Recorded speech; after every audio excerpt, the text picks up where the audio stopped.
well do these devices really work? Hi everybody, I'm Basso Contour. Stay tuned, let's find out. Well, I think you'll find this product is incredibly simple to use. You could simply rotate the dial to set the clock or set the start time, like I'm doing right here. And you can just go up or down to change the time. How long do you want it to go? 7 minutes? Maybe 6 minutes? Maybe back to 7 or 8 minutes. And then how often do you want the product to go off? And I've got mine set for once per day, but of course you could change that. Off is self-explanatory, and when you have it all ready to go, you simply set it to auto. By depressing the manual button, you can set a time and have the water go off right then.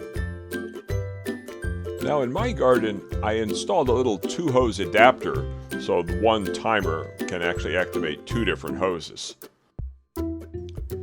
It might not be obvious looking at the product, but it actually swivels, like you see me doing here. Now this is not hurting the hose coupling, it's just swiveling.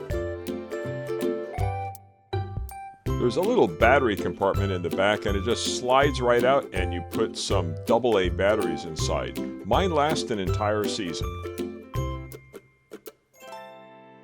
Here's how I actually use the product, and this is my garden in my backyard, and I've got it hooked up so I could water about 100 square foot garden. Well, I hope you found this video helpful. Please subscribe to see all of my latest videos. In Dublin, California, I'm Basso Contour. Thanks for watching, everybody.